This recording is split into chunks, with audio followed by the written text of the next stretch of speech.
might not be my choice, might not be your choice, but some people I love it.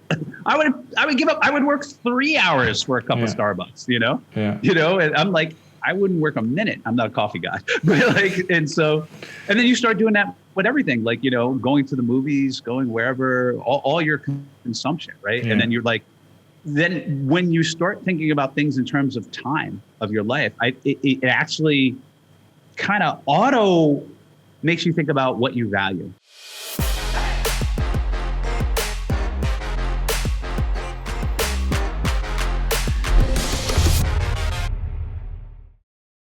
Today on the show, Bill Perkins, which is of course going to be incredible valuable. You don't want to miss that out. It was an incredible episode. Apologize for the light. Just literally 1 minute before we started the recording, it didn't work. So the lightning is going to be rather suboptimal, but you still get enough value out of this episode. We, of course, talk about his book, his concepts around dying with zero, or aiming to die with zero. And he does an incredible job in finding a good balance between explaining when it's time to play, why it's so valuable to accumulate experiences, striving for living a fulfilling life, not postponing your savings for too long, and explaining in a very good way why it's important to have a lot of experiences in your life. And also, of course, taking into consideration that it requires to work, it requires to be dedicated, and of course, saving up certain money for the future. So sometimes I find it rather questionable if an author goes too extreme on one side and just trying to defend his POV on something or his philosophy, and you kind of get the sense that he's very biased and it's the book is not really objective.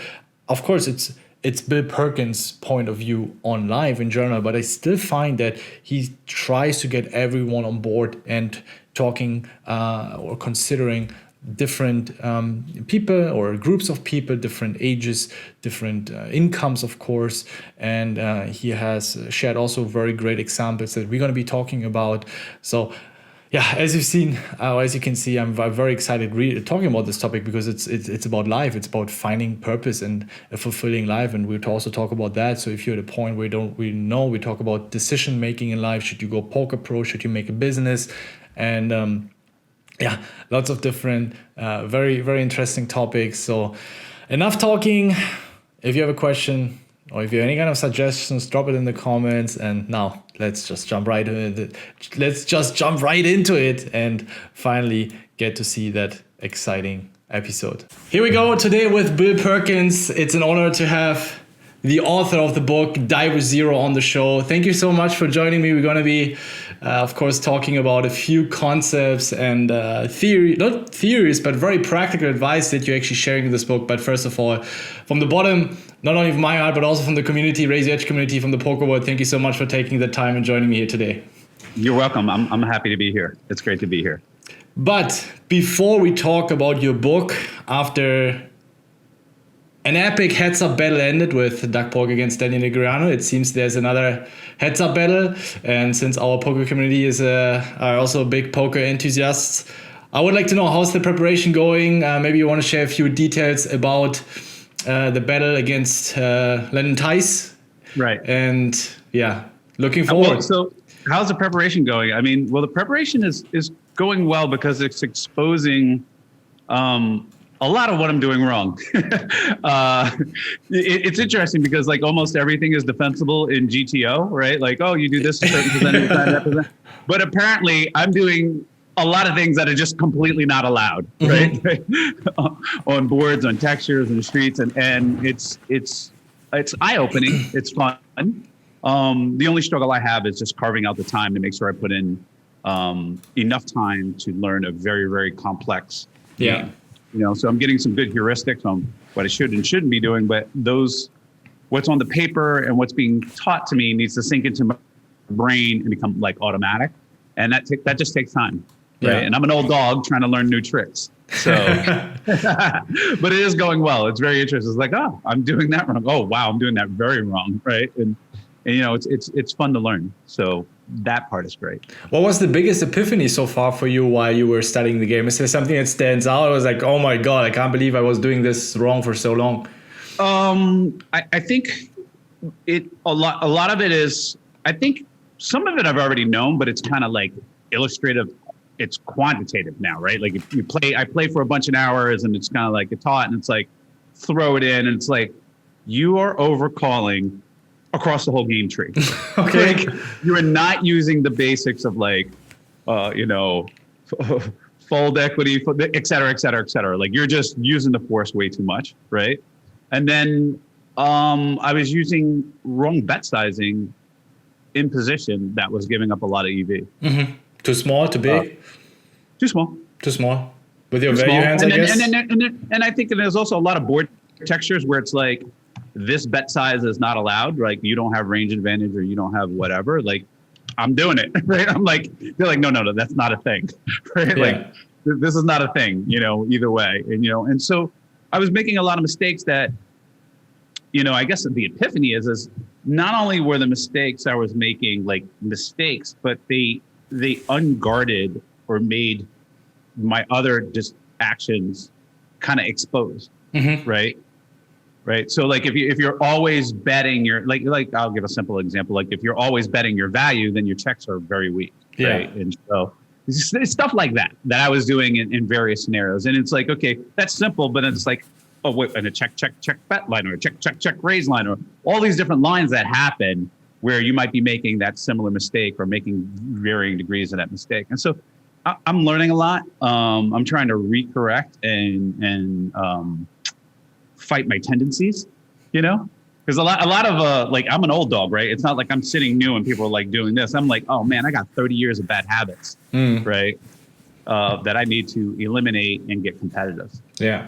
Just to share a few information, you are getting how many big blinds per 100? 9 big blinds per 100. That means how much is that in terms of money as an advantage? I think it's like $720,000. We're playing 20,000 hands. 20,000 hands, and what stakes? 200, 400. So basically, you start with 700,000 to 800,000 in the green numbers, and then has to catch up. And then we go play, and then my job is not to lose it. Okay. How do you estimate your odds? What do you think? I mean, I think if we played today, based on what I know, just I don't really know how good Landon is.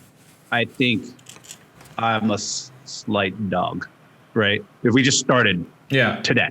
Yeah. I think I will be a pretty big favorite by the time we start. Oh, and the reason why is, and the reason why is not like, oh, I'm better than Landon or I'm a smarter guy than him or whatever. It's just that he can only get so good. He can only be God, right? At the end of the day, right? The God of poker, right? And then I'm basically playing against myself. Like it's like a golf course, right? Like he's going to be the toughest golf course there is. Yeah. And I just go play golf, right? And not make as few mistakes and think through them while we're playing, right? Yeah. And so I think it's, I will be able to close the gap, right? Because he can only get so good. And I'm starting at like over, negative, right? Like just by making mistakes that have very, very large negative EV, right? And those are being eliminated, right? And that's a huge gap. And then I'm going to actually start getting better on all textures, on all boards, on all scenarios, and all sizes, right? And so while he may still be ahead, that 9 big blinds per 100 is a very big gap. Yeah, it is. That being said, variance is a very, very big part of poker. If you had two heads up players who were exactly even, let's say we just knew that, you can't know that, but let's just say they were, the one standard deviation would be, on 25,000 hands would be 40 buy-ins. Yeah, right. That's crazy. Yeah. So when you model it, it's like 40 buy-ins. It's like, well, you can't say like the guy, they could be dead even, but one guy could win 40 buy-ins and it would be like no problem, no big thing. It'd be one standard deviation. And so that's the part we need to consider when playing poker on both sides when you're wagering. Yeah. No, absolutely. What was the history between you and him? Is it just out of fun? It's out of fun. There's no real animosity. I really like Landon. I've known him through Joey Ingram, right? helping out Joey, and he just kind of was like, I was kind of trying to challenge Doug Polk to give me 15 big blinds, 13, 12. I got into like 9.7, and Landon was like, I'll give you 5. And then, I said, I'll take 9. And he's like, fine, done, And so we had a deal. I was like, all right, I got to play for 9 big blinds, right? And the reason why, I do think at start, if we started tomorrow, he would be 9, 10 big blind favorite, maybe 11, right? But, I need to, I think this match is more about how much am I going to study? How much time do I have to allocate to it? How much training am I going to do? Yeah. And I needed to be incentivized to actually do that, right? It's like, oh man, I gotta go study. You know what I mean? I'm like, no, not again. I already went through all that, How do you study at the moment? Do you have a coach? Do you work with solvers? Do you practice a lot? Heads up battles? So I have all three. Three. So there are 2 coaches I'm working with, Matthew Gonzalez and Matthew Boyd. They're hybrid poker. They do have solvers, and they have spent a lot of time basically solving enough scenarios to the river that represents like 99% of the game tree, and so that instead of having like one scenario in a dark room where you're shining a flashlight and you get the answer, they turn on the floodlights and you see all the answers. And so you kind of see how the game flows. Yeah. Right. That's pretty good.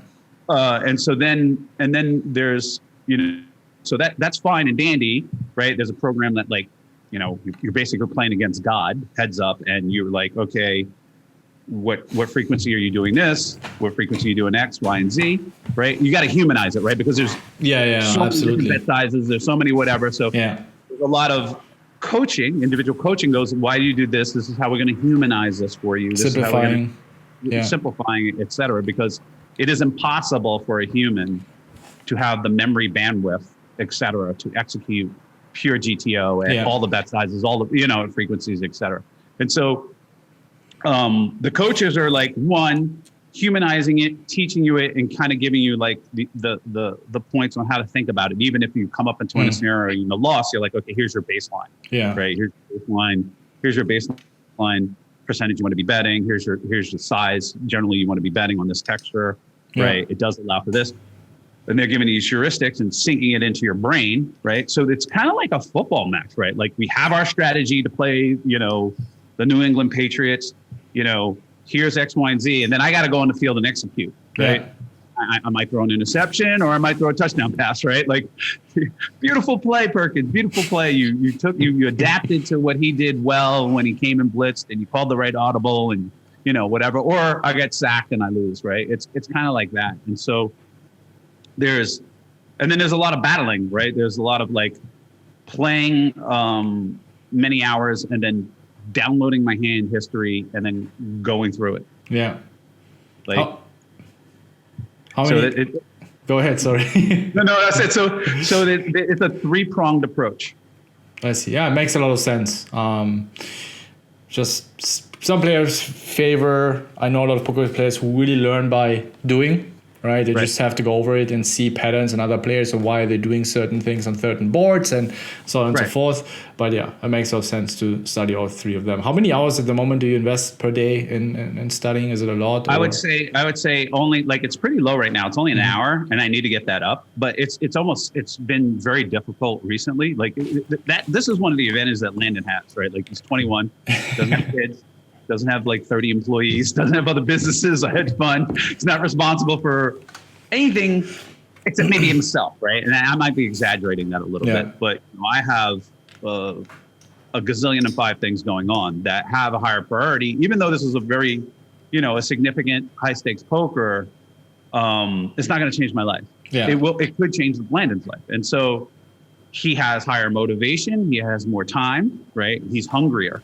Right. And so it's like, I need to really take whatever time I get allocated to study and ramp it up and make it quality time. Yeah. Right.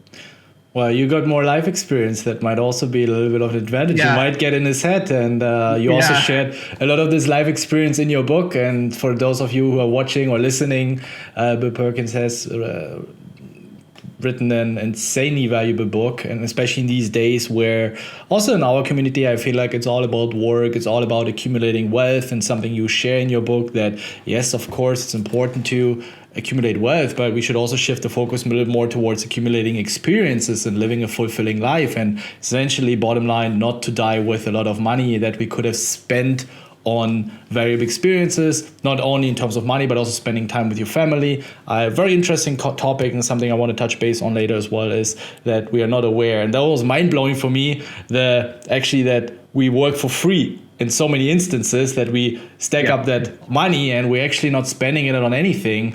And yeah, something that has really blew my mind. I think it was an example with Elizabeth where you make that calculation and you break it down. Yeah. She worked essentially 2.5 years for free, 45-hour work week, and it was really eye-opening to me. But before we jump into that, and especially I would guess our audience is between 20 and 30, and I get this question a lot, and I think you're someone who is the perfect fit to answer that kind of question. I hope so. How to make crucial decisions in terms of whether someone should go as a poker pro, make it full time, taking that risky step, or perhaps making an education first, finishing education, or going the traditional route of pursuing a quote unquote normal career. I feel like a lot of people are very confused and they're lacking the clearance. They're lacking something practical and tangible they can take, that they perhaps can measure in order to make better decisions. What would be your advice? Well, so that question varies with age, right? Your risk, the amount of risk you can take, it varies with age. So if you're in your 20s, early 20s, even mid, you can take a lot of risk and recover from it over time, right? So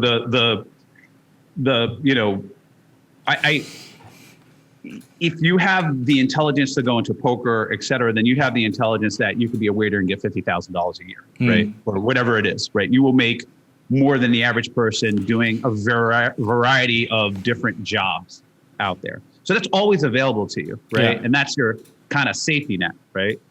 That being said, if there was some sort of illustrious career, like I'm going to be a programmer and they're going to take me onto the startup and I'm going to make $1 gazillion, versus I really love poker and I want to play poker and I think you really make it. My book, Die with Zero, is a modeling book. It's about modeling your life. So when I would be presented with a question like this, I'd be like, I need to know the inputs and start modeling. Yeah. Okay, what does the poker career look like? How much study time? If I grind X hours, what stakes will I need? How much capital? How does that capital build out over time? And what is the probability or distribution of me making X, Y, and Z a year? And then compare that versus the alternative that's pulling you, right? And have to go think about it. And this is something I can't answer for anybody. How much do you love it? There is a value for doing what you love, right? Like if I was a director / movie / actor, I mean, that would be the best job ever, like doing what I love, right? Like I would go in, but the probability of me being a successful director, actor, so-and-so, right? Going that path and going that way to support myself to do those activities, right? I'd cut out a lot of stuff, right? But I've made movies. I've made 10 movies because it was easier for me to make money in the field I'm in. Then once you have enough money, you can make whatever movie you want. Yeah. Right? Like that's how you want to go save people in Africa and you think a well needs to be built there, then you made enough money, you go build a well. You want to distribute food, et cetera. You want to go make a movie, then you have enough money, you go make a movie. Yeah. Right? You hire the actors, you do whatever, and you go with your script and you dive into it. And so what path you choose, the first thing I would start doing is modeling each path to best of my ability. Some sort of a blueprint? Yeah, sort of a blueprint. Like, so the economics you can model out, right? Like I think Daniel Negreanu kind of laid it out one time in a very long tweet storm about like what you can expect to earn per hour at different stakes, right? Given your aptitude and your skill level, right? Yeah. And you can, people are like, even with this contest, right? Like we're like, oh, we think he's going to be 2 big blinds favorite per 100 hands or 5 big, like if people are doing the math, right? They're figuring out, okay, so if you're like versus the field, you study enough and it's going to take you X hours of study time, right? And then you sit at a 2-5 table and you're a 5 big blind per hour favorite. Like how much money are you making per hour, right? Yeah. For 10 bucks. And is that realistic? So I would go talk to Ben. I would talk to Ben CV and I'd be like, how much of a favorite could I be in these arenas, you know? Right. And then that'll at least give you the dollar amount in terms of for survival and money you want to spend on other things. But then you also have to calculate, am I doing what I want to be doing? Right. A lot of people go to work, they're an insurance salesman or they sell plastics or they repair. They don't love it. They're doing it because 1, they want the experience of survival, and 2, the money to do other things. Right. Yeah. Right. It's okay. They've come to like it, but they weren't like 7 years old saying, I want to sell insurance. You know what I mean? Or I can't wait to sell plastics to people, you know, or whatever it is. Right. Like there are other things they're doing that job for. Right. That job is a means to other experiences. Right. Whereas if you're a poker player and you love it, the job is the experience you want to have. Right. And that has a value that I can't weigh out that the individual will have to weigh out. Do you think, because you mentioned, you brought it up, that if it makes you happy or if it's something that you love, that sometimes people believe they love it, but they actually don't love it? Yeah, I have some sort of excuse to say, yeah, but I love it, and they do it just for approval or other reasons. I don't know. I challenge my closest friends. I try not to challenge people that I don't know, but I challenge some of my closest friends all the time on stuff like that. I'm like, you're full of shit. You do not love it. You've been habituated into it. You've been doing it so long, you think you love it, right? Okay. Like if you put a hamster in a wheel or a rat in a wheel and give it cheese and it runs on the wheel, right? It'll run for the cheese. But then eventually you can just take the cheese away and it'll just run. It keeps running in the wheel. Yeah. It'll just keep running in the wheel. Every time it sees the wheel, it'll just go run. It'll just start running in the wheel. And it's like, it doesn't know that it's been habituated to run into the wheel. How can you? Sorry, go ahead.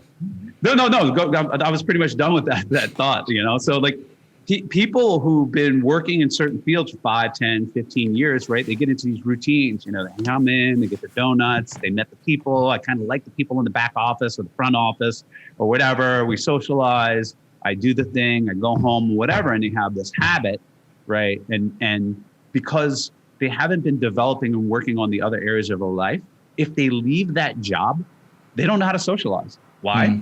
Because all their social activity is tied up in their job, right? They don't know how to go ring a neighbor's doorbell and be like, hey, come on over. We're going to have pie or game night or meet other people.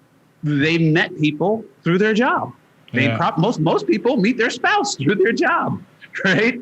You know, or a lot of people, right? And so when they retire or leave this environment, they're fucking lost. And it's natural. It's not like I'm angry at them. I was like, I'd be a little lost too, because I haven't been exercising those other muscles, right? Those other, like, how do I socialize without work? How do I do whatever? Like work is not the invention of socializing. Work is not the invention of having fun. It's not the invention of purpose, right? But we've spent so much time and gotten so good out of, this is my purpose. This is where I socialize, right? This is how I stimulate my brain, that if I take that away from you, you're like, what do? I don't even know what I want, right? Like a lot of people, they go to work to make money to survive. Of course, we need it for survival. Number one experience we want to do, but then to do other things. But they spend so much time doing the work part, they forget about the other things. Yeah. Right? And they just kind of go through life on autopilot. How do you break that habit? I mean, let's imagine someone who is, 40, 45, 38 years old, whatever, has a family, maybe not saved up so much money. So there's also certain risk with jumping into a new endeavor or changing jobs or quitting jobs or essentially just saying, I'm going to fuck my boss. I'm going to try something on my own. Each person has their own thing. And I'm not like advocating like, just run out and quit your job. What I advocate is build those other muscles up. It's like, you want to keep producing money? Great. Find a way to spend it. So get in touch with yourself, right? Get off autopilot, unplug from advertising. Be like, and I talk about time buckets. Like in the next 5 years, what experiences do you want to have?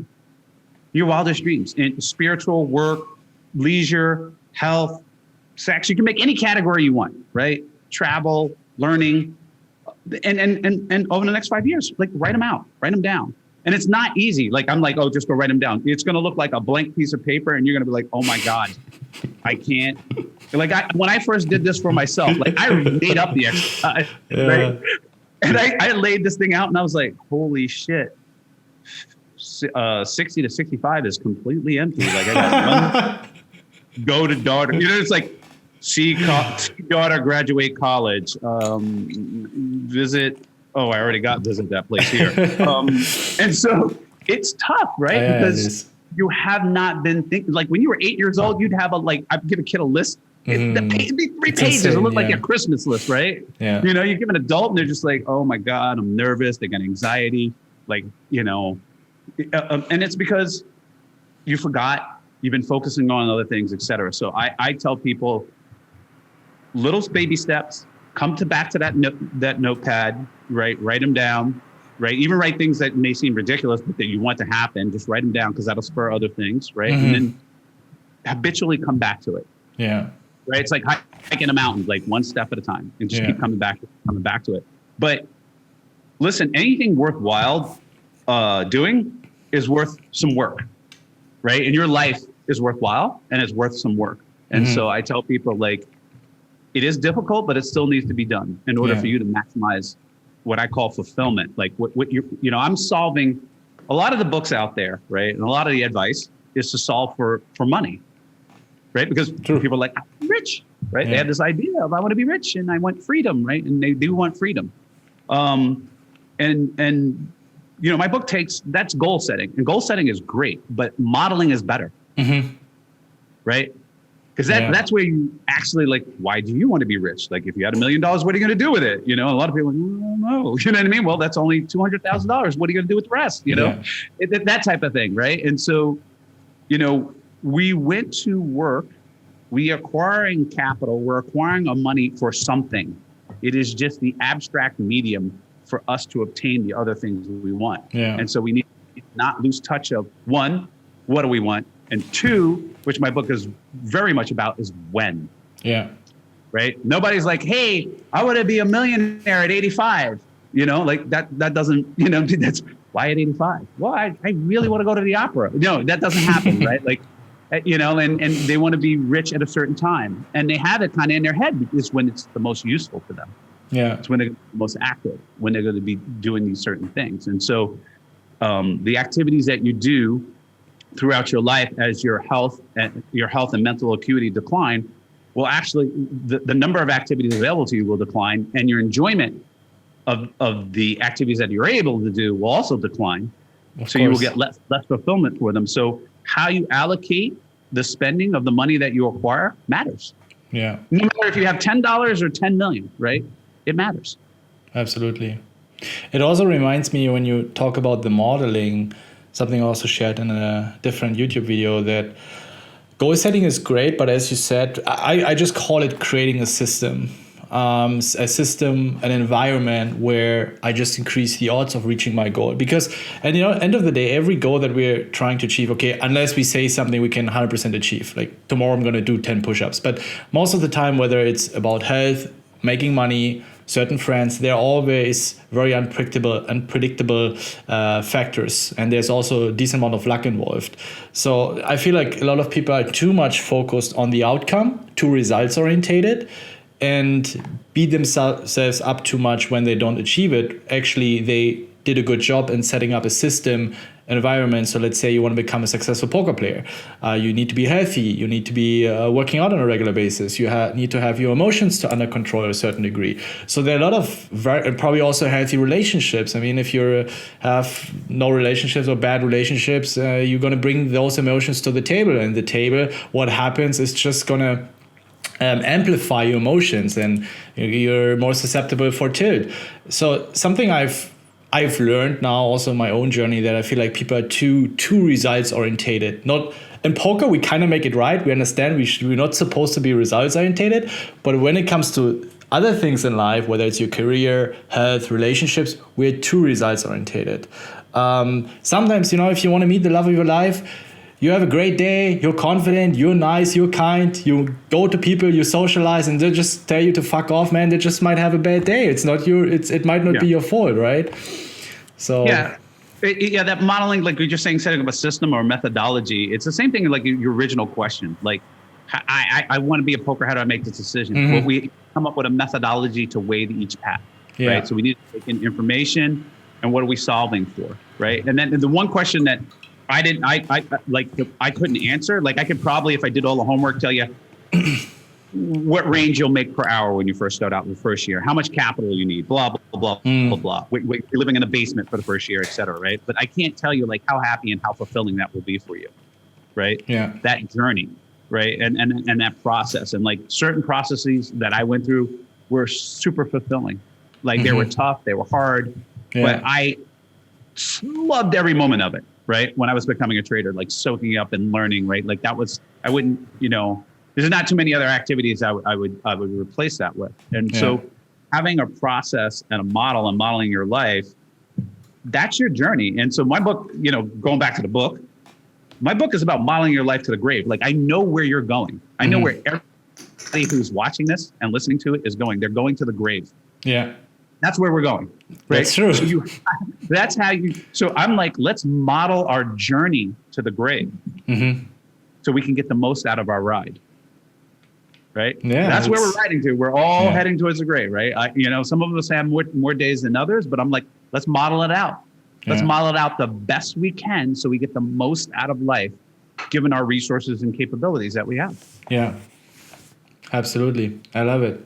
And as I already told you before we started, and I hope a lot of our viewers can also get a little bit of inspiration that it's not all about work. But one thing that really strikes me is, at least I feel like sometimes when people message me and I engage with people, that they're very prone to take a lot of the things that I say or others might say as an excuse. So aren't you afraid that some people might take your advice to also enjoy life a little more, spend it on things you enjoy, a little bit as an excuse to procrastinate, and put as you said, there's a time to play and there's a time to work, and maybe take it the wrong way and don't really understand the bottom line of that saying.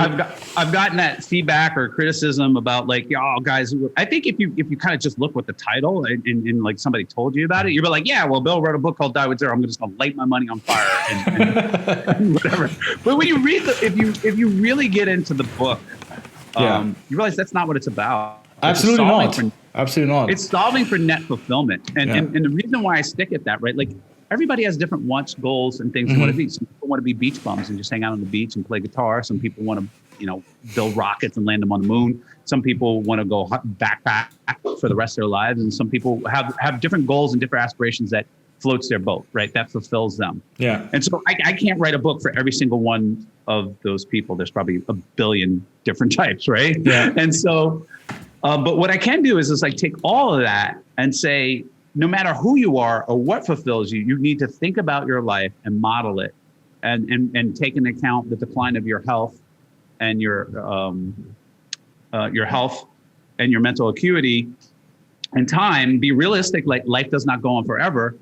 That you need to take maximum advantage of every season of your life, right? Yeah. And get the order right? Like life is like Tetris for a lot of us. Like if you don't get the order right, you don't get the high score, right? And so if you have kids, it's like if I want to have kids, hike Mount Everest, start a business, blah, blah, blah. There's a kind of order that goes in there, given overlaying my age on top of it, right? Like I'm not hiking Everest at 85, maybe some people do, but like most of us, that's impossible, right? So I'm in before then, and I'm not going to be able to do it if I have 3 small kids, right? And abandon my higher priorities with the other humans and my wife, right? So maybe it's before I get married, or maybe it's when the kids get after school, right? So now I'm modeling so I get it in. But if I don't model that, I'm going to lose one of those activities, right? Tetris is like, oh, that piece, you messed up. Yeah. Right. And so those are just 3. Life has a gazillion, what I call dynamic decisions. Like when you get married, one of the biggest dynamic decisions people have is getting married. And I think the biggest is having kids. And what I mean by that is that decision affects every other subsequent decision, right? You're making choices you didn't even know you were making, right? Like I give the example. I was with my friend Dan. We were somewhere exotic, partying our asses off, and I'm like, I gotta go back. He's like, why? I was like, I gotta get back for a soccer game. I gotta get out of here. I gotta get on this flight. We're like, what do you mean? Let's just stay. You can always go, whatever. I'm like, Dan, I made this decision 14 years ago. I didn't know it then, but I made the decision that I was gonna leave this exotic locale, partying with one of my best friends, to go to a soccer game when I decided to have kids. That was a dynamic decision that I made, right? And so, right, like it just comes with it, right? Like I'm not going to be this, like I'm going to go to the parent-teacher meetings and I'm going to be doing all this stuff.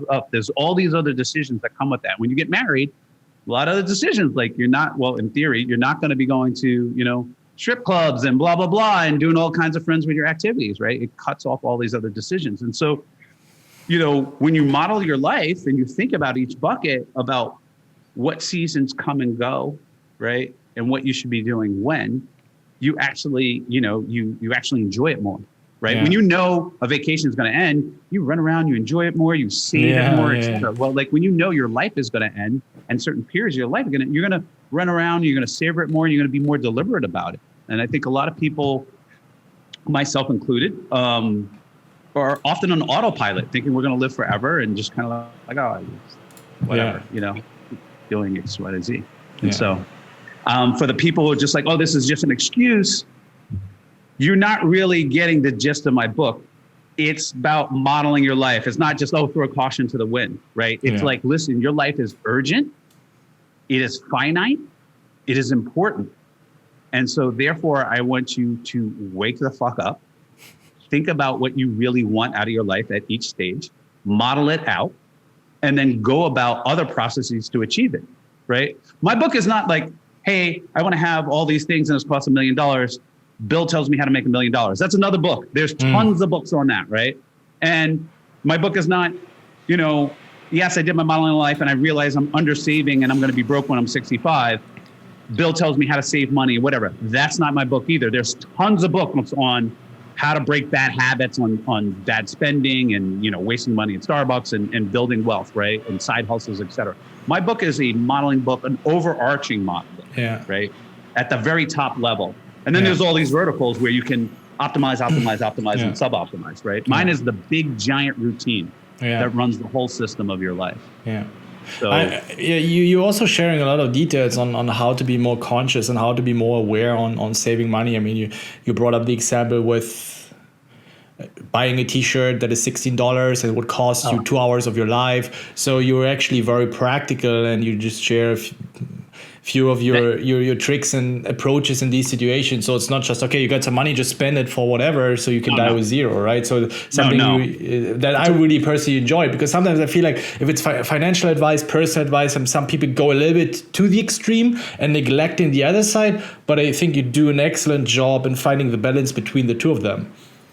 Yeah, I appreciate that. I mean, that was the point. It's like, I didn't want to have an economist book, right? Where people are like, oh, this is freaking boring as shit, right? And I didn't want to have a big touchy-feely book about like, life is urgent and, whatever, enjoy the moment now. I wanted to put it in concrete, quantifiable terms that didn't bore people, that connected with them, right? Yeah. And so one of the books I read, which is extremely, my book is even almost modeled after the style of that book of writing. It's called Your Money or Your Life. And that was a book that cracked my head open about like, hey, you're exchanging hours of your life for money. And how it did this, it's very didactic. It's very like, they have you write down every single penny you spend for weeks. Okay. Every penny you spend. And then it has you calculate every dollar that comes in net. So you get a paycheck for $500, government takes X, Social Security takes Y, blah, blah, blah. It costs you this much to buy a uniform to go to work. It costs you this much for transportation to work, blah, blah, blah. Here's your net, paycheck, right? Net money to you after all expenses to acquire that paycheck. Then it's like, how many hours did it take you to get it, right? So you get your true hourly wage, right? You calculate exact a penny. Like, yeah, it says I'm making $25 an hour, but because of the commute, the stuff other work and blah, blah, blah. And the extra time I've worked, I'm really making only like $9 an hour or $10 an hour, right? Net to me. And then it looks at everything that you spend. And then it goes, okay, now we're going to eliminate dollars. We're just going to convert it into hours. Yeah. So if a shirt is, $25 and your true hourly wage is 10, it's 2.5 hours of your life. So I started to think like, when you start to learn another language, that first dream you have in that other language, right? I started to think of everything in terms of time. Yeah. And that was massively impactful. Yeah. It was probably the biggest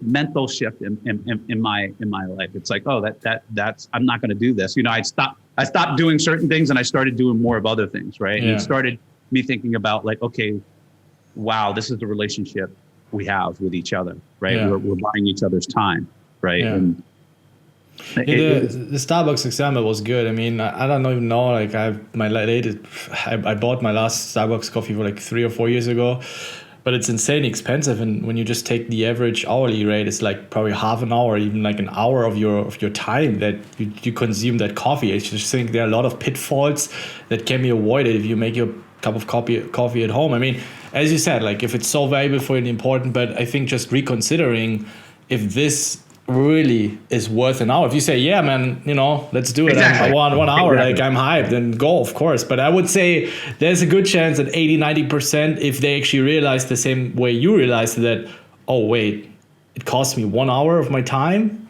You might change your mind. You might change your mind, yeah. You might change your mind. And that's the point is awareness. It's like, I'm not beating up anybody's Starbucks habit. You want to spend 2 hours of your life working for a cup of Starbucks? Have at it. Like, I can't judge. I'm not here to judge anybody's value system. What I'm here to do is make them aware. Yeah. Of like, I'm like putting the grid together to show you that, hey, you're valuing this at 2 hours of your life. And yeah. It's fine if you do, right? Mm-hmm. It might not be my choice, it might not be your choice, but some people like, I love it. I would give up. I would work 3 hours for a cup of Starbucks, Yeah. And I'm like, I wouldn't work a minute. I'm not a coffee guy, but and then you start doing that with everything, like, going to the movies, going wherever, all your consumption, right? Yeah. And then you're like, then when you start thinking about things in terms of time of your life, it actually kind of auto makes you think about what you value. Mm-hmm. Like, do I really value this? When it's just money, it's just so abstract. It's like the casino, right? Like in the casino, they give you these chips, right? And it's one of the greatest things they do because it's an abstraction on an abstraction, right? Money is an abstract, right? What it really represents is hours of your life, right? Yeah. And so like you kind of can get lost in that abstraction. You go to a casino, they give you another abstraction. It's just chips, right? And so when you're sitting at the table and you're up money playing blackjack, there's no sign that tells you won. It's not like, okay, you won $100,000 playing blackjack. You won, quit now. You just keep going. And eventually, the law of large numbers and the odds, you'll lose all that money that you just earned. And you'll be like, oh, I just lost chips. Right? I was up, I was down, it was house money. You'll have all these excuses. Right? Yeah. But it was just like, if you took that abstraction away and then moved it back to the money abstraction and put it in hours of life, you'd be like, like if they did that at a point where you have 50,000, you'd be like, I am out of here. Right? Yeah. Like I am gone. Right? And so in the abstraction of money, right, going with a casino life, is people just keep piling money and they keep working and I need another $1 million, $1 million. And they don't run out of the money. They run out of life. They just die, right? They've wasted their life, right? Their youth has passed them by, whatever. All these activities have passed them by. They can't really convert the money into experiences at the rate. And it's over. And that's what that abstraction will do to you. Yeah. Right? Because you're so removed from what it actually means. Yeah. What the purpose of the money was for. Yeah. Like the purpose of life was never to get the money. The purpose of life was to get the things you want, the things that fulfill you. So I'm solving for net fulfillment over net worth. Yeah. I don't give a shit about your net worth. I care about whether you're fulfilled, and you shouldn't give a shit about your net worth except for survival. All you care is are you going to be fulfilled? Is your life going to be fulfilling according to you? Not what they advertise you on TV, not what's in the rap video, not what's on whatever, not what, Shaq Guru tells you should do, whatever, but according to you. And then we model and we work for that. Yeah. It also requires a lot of trying, right? Because I mean, if we don't try, we can't really taste it. At least for myself, I've experienced a lot of things that I tried them. I thought it might be something for me, but then I remember in my early years, I was into clothes and like fancy clothes. Like today, I run around like with the same piece of jogging pants for like a week, and I really don't care. I would go for dinner like this, and I would go with flip-flops, and just so many things where we think we might enjoy them, but actually once we try them out and do them for a little while, we might realize, okay. So probably between the 20s and 30s, try out a lot of different things and see what. I'd say that's all throughout life, right? Yeah. Like there's a certain part of your life that's going to be potluck. And I talk a little bit about that because life is discovery. You don't come out the womb knowing what you want. It's like, I want chocolate. I love chocolate and I hate onions and I blah, blah, blah. And I want to go here and I want to be a fireman. Like that doesn't happen. Yeah. Like you go, you stick things in your mouth and you're like, I like it or I don't like it, right? If you like your fist, you don't like your fist. And that changes over time. And these also change over time. So life is discovery. And some of that aspect you're going to be modeling into your life is like, some of the things that I'm going to do or want to do that are going to fulfill me later in my life are going to be things that I discover 3 years from now. It might be on a trip, hiking through Peru or whatever, and I meet some people and I have a dinner and we talk. And I'm like, what? That's true. They do that? What? Oh, wow. I want to try that. And then, I'm going to be like into the thing, that I've just discovered. And a lot of things I'm going to pick and I'm like, oh, I hated that. Like, I didn't like that, or I don't like this food, or I didn't like this process, or this is not enjoyable to me, I did that with training. I went on a train. I got convinced to go on a train ride on the Orient Express, like to spend a bunch of money going Orient Express. And I hate getting dressed up. I hate wearing a tuxedo. I think people know that about me. I like wearing jeans and ball cap. And you have to wear like a jacket in a car, and in one night you have to wear a tuxedo in bar car, right? And it goes from, we went from I think Venice through all the way to London on the Orient Express, right? Wow. And you just sit and whatever, and I was like, oh, this is just gonna be a bunch of old people doing whatever, and I'm gonna hate this. Is like whatever, I'll go try it. Whatever, I'm gonna force myself to go do it. I freaking loved it. I love putting on a tuxedo. I love in the bar car. I love talking to people and the piano players playing and nuts, and then you go through these towns in a route that a plane can't go over, a helicopter can't go over, and there's no road. It's just the train. And so you get this really beautiful perspective, and it's really peaceful, and you can read a book and look around, and then you can go socialize if you want to socialize. And I was like, wow, I found the thing I want to be doing later in my life. Like when I don't want to walk, my knees hurt, and my body's deteriorating, I can go training, and I can go see beautiful countrysides and vistas. I can go across Canada. And I found out there's this whole train society, all over through Africa, through safari trains and the Blue Robios in Peru, and then this train and that train. And it's like a whole thing that I just discovered out of nowhere. Reluctantly, I discovered it. And I'm like, this is going to be a big part of my later in my life. This is why I'm saving money. I'm saving money to do this because I want to do this later in my life. So in 20, 30 years, we see Bill Perkins just in the train around the world. In the trains, running around trains. See my old ass, I can't move. But like looking out the window, like this is very beautiful. I got to see, Maybe playing some private games in the train.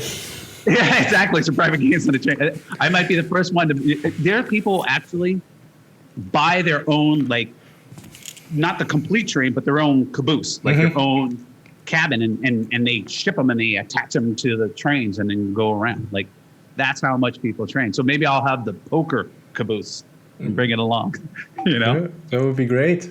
Yeah. Listen, Bill, you were talking a little bit about children, and I have no experience with children, but I see it more from a child's perspective. And I love your advice on giving your money to your children as early as possible, instead of waiting until you're dead, right? And essentially giving it when it's needed.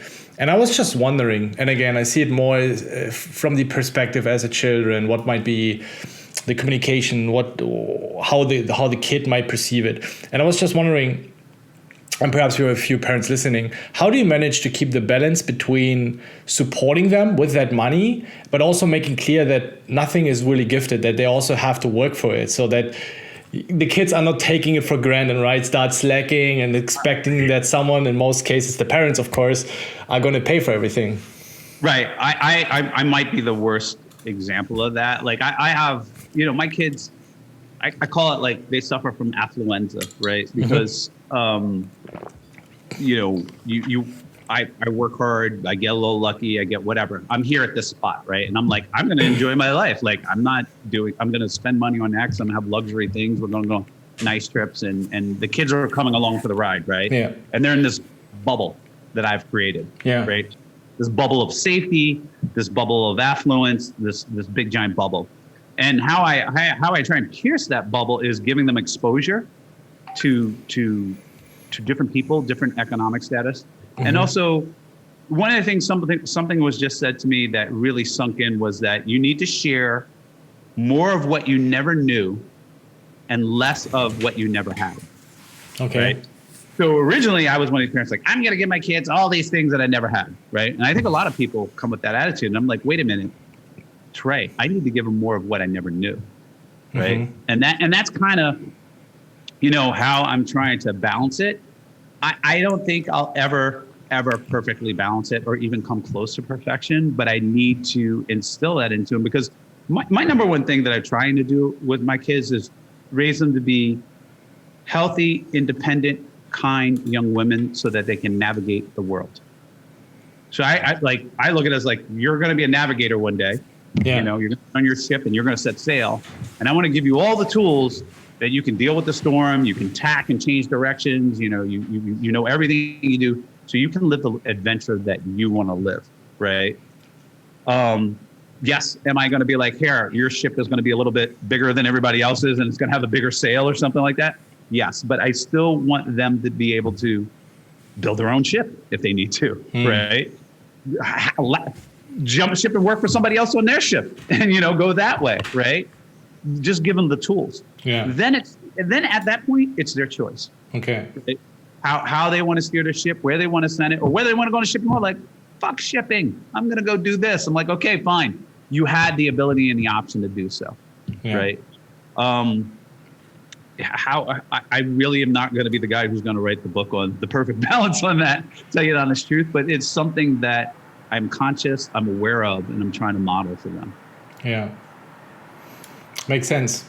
Let's talk a little bit about the 20s to the 30s. As you've seen, it's a main focus here, but trying to cover as many ages as possible.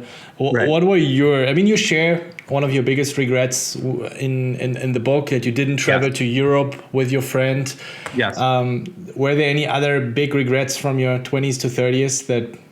I mean, that one's kind of more in the stamp of like, hey, net fulfillment. And I was so focused on I gotta be here and be this screen clerk and I'm going to miss out and blah, blah, blah, that I missed out on exactly what I was going to work for. Right. That experience is what I wanted out of life. You know what I mean? But I was so blinded to this career path that I was like, do you realize this is what you're trying to do? And you're giving that up to, for no real detriment, but to be seen as the hardest working screen clerk there is. Right. Yeah. And so that was a huge regret. And then I think most of my other regrets were, where I wasn't kind, where I didn't forgive people. Right.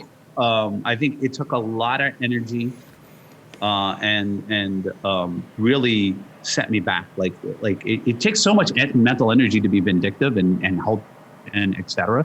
Yeah. And it just distracts you in ways you don't even know. So that's one of my biggest regrets of not forgiving and being kind. And the next one would be there are times in my life where I didn't apply myself. Right. There was a time where you're not. I didn't apply myself. I didn't do my best. Okay. Mm-hmm. I think a lot of even in college or high school or whatever, or even in a relationship or whatever, when I do the postmortem, what went wrong here? Or what the fuck was I thinking? I didn't do my best. I just didn't do my best. Yeah. Right. And that doesn't mean I got to be a Superman. Just whatever my best was at that time, I know I didn't do it. Right. And so this, in a very similar way, the way the book is written, it's your life is serious. It's worthy. You need to do your best. If you're not modeling your life and you're not bucketing your life, then you're not doing your best for net fulfillment. That's my argument, right? Yeah. You might be totally wrong, but you need to do your goddamn best. right? Or you're going to have regrets, right? Yeah. None of this, oh, whatever, I'm not going to think about it, or I'm just going to go to work and grind, or I got too much time. No, do your fucking best. Some days you can't wake up and you're tired and you don't want to do it. Your best is I need to sleep. I'm not going to actually do the work to be in touch with myself and my goals. Another day it will be. You do the best. Only you know what your best is that day, right? And for that period, right? But when you don't do your best, you generally have regrets, right? Like I've played matches and whatever, and I played to the best of my ability. And I'm upset that I lost, but I wasn't like, oh, I regret this or I regret that, because I did my goddamn best, right? And there's nothing else I could have done except for my best, right? But there's times I've done stuff, or whether it be a relationship or played in a match and whatever, and it went wrong, and I was like, I didn't do my best. I was an asshole. I could have done this. I could have done that. I got this. I could have done that. I could have that. And I know I should have been doing that at the time. I know that wasn't my best. And therefore, I got the result, right? Commensurate with not doing your best, you know, which is usually regret, right? It can be even worse than that, right? It could be worse, but it's usually regret. But the good thing about these times when I was 20 and 30, you're resilient. You do come back, right? So it's like that relationship didn't work. Take the lesson, move on to the next one. Do better, do your best, right? That, you know, you flopped in this job. You didn't do your best. You got laid off or whatever. Somebody got promoted over you, yada, yada, yada. You know, you get to come back, whatever. You can take risks. You can screw up. You can just be resilient, right? You get to my age where you have kids and you got one shot to raise them and one shot for their teen years and one shot to get them prepared. Like it's a little less forgiving, right? Not doing your best, right? It's a little less forgiving for me to like fuck off my 50s. Like I'm not, you know what I mean? My health is declining now, right? Like, so to waste my 50s and not do my best to get the most fulfillment out of these years, according to my value system, both charitable giving, hedonistic living, whatever the balance is that I want. If I just kind of duck my head in the sand, go on autopilot and fuck it off, when it passes, it's like, there's no getting it back. Yeah, absolutely. Zero. And the prospects are declining with time. It's not like it's gloom and doom. It is what it is, right? There'll be new prospects and I'll be able to do things and I'll recover, but it's like, you live with regret. And so most all of my regrets have to do with not doing my best. Even when I say, hey, I wasn't kind or was vindictive, I wasn't doing my best on working on myself. Yeah. How do you... It's just a version of not doing your best, right? True. That relationship you had that, like, you know, you hate each other and blah, blah, blah. It's like, well, what role did I play in that? And did I do my best? Yeah. If I did my best and I'm like, okay, she was psycho. It was an unhealthy relationship. I need to get out. Yeah. But often I find that, shit, I didn't do my best. I was X, Y, and Z. Yeah. You know?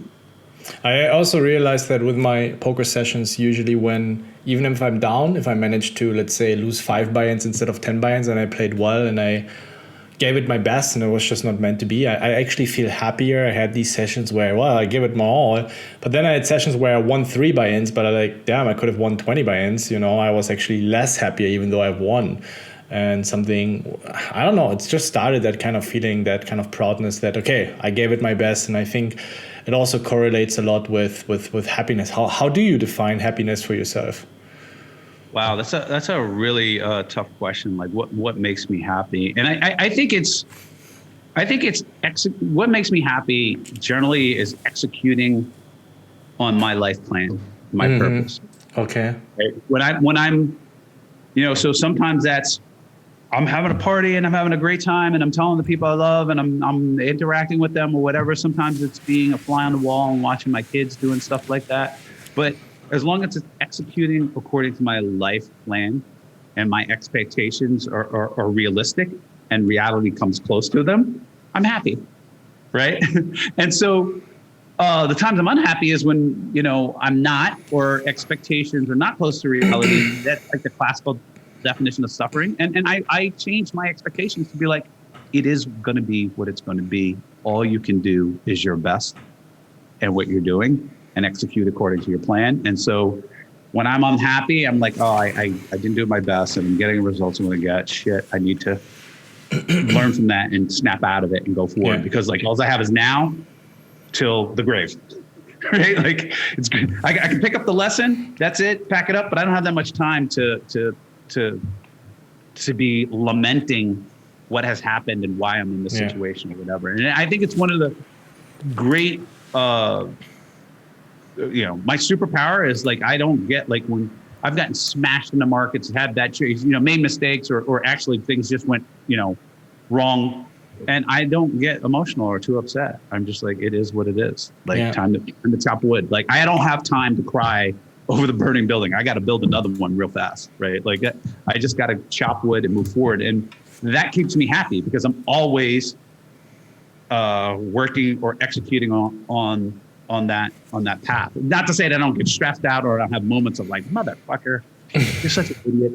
Like, you know what I mean? Had you did this, et cetera. Like I do chastise myself and I do celebrate. And then, what makes me happy is I'm enjoying the ride. Like nobody wants to go on the roller coaster that just does this.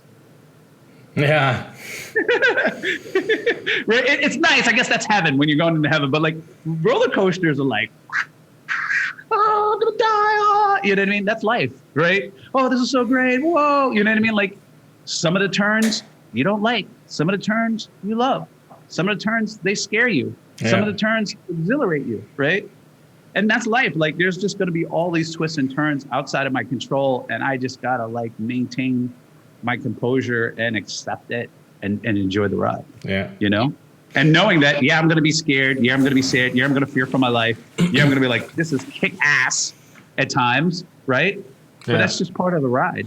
And so that keeps me kind of in this kind of like grounded, like I'm generally happy guy. Yeah. It's also something I had to learn the hard way also for business, something I've learned from Gary Vaynerchuk, who says also in business, you're just being a firefighter. You're going to have it left and right. You're going to have little battles, big battles, problems with employees, problems with authorities. It's never going to end. And you're just being a firefighter trying to fight in all fronts. And I always thought when I got into business, I work really hard. I'm going to have a great team. And then we're going to spend our time focusing on great content and, just trying to get out as much value as possible. But actually a lot of my time goes into crap that I didn't sign up for. And at the beginning, I was actually quite stressful because I was like, it's all my fault. But then I realized it's just not in your control. It just happens. People are jealous, competitors or people suing you, going after you. It just, all that shit comes with business and you just got to accept it. It just, there's certain weeks and months where it's a lot easier and then it all comes at once. So that's something I play some tricks too. I'm always like, shifting my thought process of, I have to get to. Like, so if something goes wrong in the family and there's a crisis, I'm like, you get to show up and be a hero today. Or things go wrong, it's like, all right, you get to repair this, or you get to solve this, or you get to do X, Y, and Z, as opposed to I have to go here and do X, Y, and Z. It's like, no, you get to. Yeah. Right? I can guarantee you, with all but the most extreme scenarios, the day you were going to die or the hour you're going to die, if they say, hey, we're going to give you a day, this is the day, it was a pretty shitty day, like this bad thing happened. Do you want the extra day to go relive that day and go and be that event? You'd be like, fuck yeah, give me that day. Give me that fucking day versus the grave. And you'd come back with like, today's crisis day, but I'm going to, your attitude would be different. Your approach is like, wow, I'm alive and I get to do this thing and I get to solve it. It's a sad situation. I get to show up for this person or I get to do X, Y, and Z. Like it would change, right? And so 100%, I try to think from the future about the present now to shift my attitude often. Yeah. You were talking about the happiness comes with when you are on your journey, you execute on your on what you have planned for your life. Do you have, let's talk a little bit more practical, like do you have like a journal like I have, you write it down, or how does modeling and planning look for you? I mean, the most of the modeling I'm doing is like what experiences I want to have. I think like, do you do it on a weekly basis, monthly basis? Or? I would say monthly basis of like going in and picking out like what writing what experiences I'm going to have and getting excited. Like that is kind of like my practical, like, okay, I've done the climbing, right? I'm in the phase, like a lot of you will have something different, right? But I've done the climbing, right? So I'm like, okay, how do I thrive given my resources, What are the things I want to do? What are the things I want to do for my family? What are the experiences I want to have, et cetera, and planning those out so that I create experiences that we haven't really touched on that, but the memory dividend, right? Yeah, like the construct of who I am is all the experiences that have happened to me and my learnings, right? And so I come preloaded with all these memories, right? That kind of define me, right? And define my current behavior and my current happiness. Like, why am I happy? Because of all the things that happened before. And when I think about them, like when my first, I'll smile, right? My first kiss, I'll smile. My first crush, my first home run, my first touchdown, my first whatever, all these different experiences. I get a dividend. I get to relive them. When I talk about them, when I think about them, I have a piece of that, right? I get the recall of it and the neurons in the same center of fire, and I get the same enjoyment and the dopamine, et cetera, right? And so when you have an experience, not only do you enjoy that experience while it's happening, right? The anticipation of the experience while it happened, but after it happens, often your recall of that event and your discussion of it, et cetera, what I call the memory dividend, will add up to more fulfillment than the original event over time, right? And so I realize that, like I'm living off of memory dividends. Birth of my daughter, I look at these pictures, et cetera. It brings me joy, and I'm like, I want more of that because that's what I'm going to retire on. Yeah. When I'm no longer able to move about the world in the way that I want to move about, what I will be retiring on is memories and memory dividends. That's where my fulfillment is coming from. And a portion of my fulfillment is coming from it right now. This very moment, right?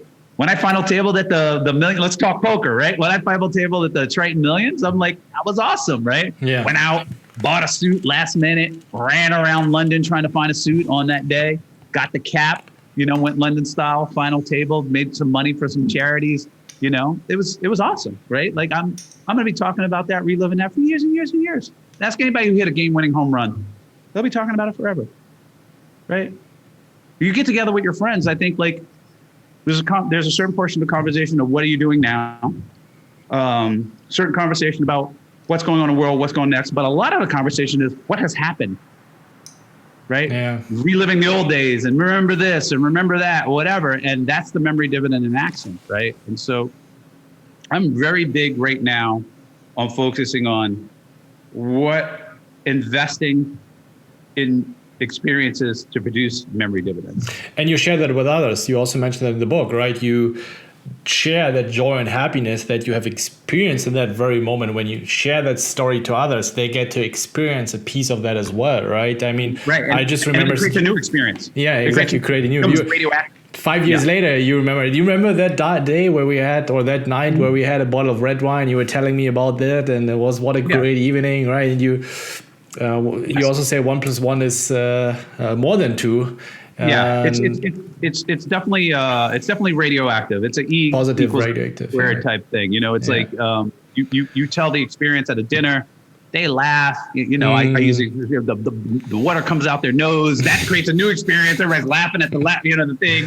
Everybody's talking about it, whatever. And it's like, wow, what a great time that was, right? And that time was sparked from you sharing the other experience and creating new experiences, right? And at the very like basic level, like just sheer, I talk about this in the book. It's like everybody uses the memory dividend, right? Like the fact that you know how to open a door is the memory dividend at work, right? Like you don't go to it and look like, oh, what's this round thing, rectangular knob about 3 inches across, whatever, seems grassish in color. Like it's a fucking door. You open it and you turn a knob, the memory dividend at work. And it's the same thing with everything, right? And so your happiness is going to be like, oh, what are you thinking about dating? When you look outside and like, oh yeah, remember that time, you smell certain smells. Like I have one of the distinct smells that comes out is like high school gyms. Like sometimes I'll walk in a place and I'll have that same type of water cooling that we have in the US where it smells like high school and like a flood of memories will hit me, right? And it's just like, I'm happy, right? It reminds me I get a whole era's worth of memories, right? And so, and it's one of the reasons why people listen to the same music their whole damn life. Yeah. Like if you're raised in the 80s, like you're listening to the 80s till the day you die, right? You also listen to some music. And if you're raised in the 90s, you're listening to the 90s music to the day you die from 2000. It's because it's not only just the music that you like, but it is attached with things that you were doing, people you loved, experiences you had. Yeah. And it sparks the memory dividend. Yeah. So you're just ingrained. And even if you don't even have a specific memory with it, the song makes you happy. The emotional attachment to the song is there because it was that period of your life that made you happy. There can be songs that make you sad, right? But I'm just saying in general that's what's going on. Sure. And so, the investment advice, right, is always invest early to take advantage of the dividends, right? The compound interest effect. And I say the same thing.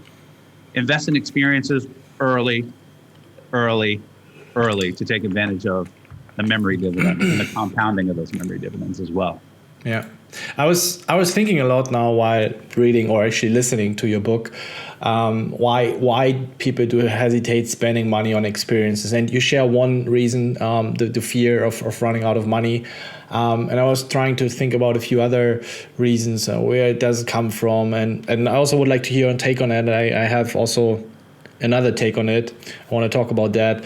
And I was thinking that perhaps people are too overwhelmed with opportunities and they end up freezing. You can literally go everywhere and you can do anything you want, even with a very low budget. You can experience so many different amazing things. Like 10, 15 years ago, like when I was growing up, it was already hard to get from, another town to another town, or, and maybe it's then also it creates some sort of fear of missing out, right? If you do one thing, you can't do another thing. And there's so many things you can do that you don't do anything in the first place. What do you think about it? Would you disagree? Would you agree? Yeah, perhaps you have another explanation. There's analysis paralysis, right? That does happen. I don't know if that's the main reason why people. I think fear is the biggest. Fear will stop everybody. Yeah. I use the example when my daughters would swim. We taught them to swim at a very early age. And they would swim around the pool in the shallow end, and I'd be like, "Oh, come on, swim over here," and they would never swim in the deep end. Like that, it's deep.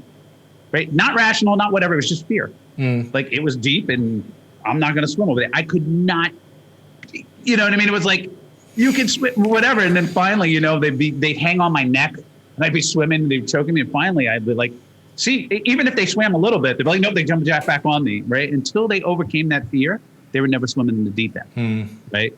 And so fear of running out of money has been so ingrained in people that they don't fear wasting their lives, they fear running out of money more, right? And I had to shift, even within myself, I had to shift that fear of like, the biggest fear I need to have is wasting my life.